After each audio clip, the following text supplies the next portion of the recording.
Treasury Secretary Timothy Geithner says most U.S. banks have more money than they need to be considered well capitalized by regulators.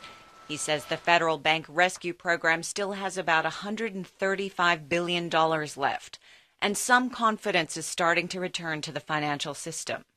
Now, it's important to note that evaluating the impact of these programs is difficult because it's impossible to judge how the financial markets, how banks would have operated in the absence of these actions.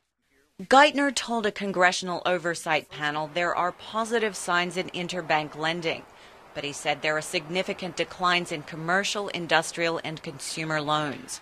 Geithner said regulators need to look at both the health of individual banks and the ability of the financial system as a whole to provide credit. One is, do the institutions themselves have enough capital to be able to lend, and does the system as a whole, is it working for the American people for recovery? Geithner said the Treasury Department is also drafting a new rule on limiting pay for executives whose firms have received government bailout money.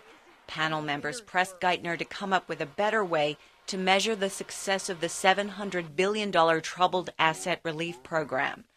Richard Neiman is New York State's superintendent of banks. Why aren't people seeing progress in the Treasury's plan? Perhaps it's because it's hard to see results in 1, 2, or 3 months, but perhaps it's because things are not working out as well as we would like. Also on Tuesday, a special government inspector reported the bank rescue plan has too little oversight and is vulnerable to fraud. The report says American taxpayers have a right to know how their tax dollars are being used. Leta Hongfincher, VOA News.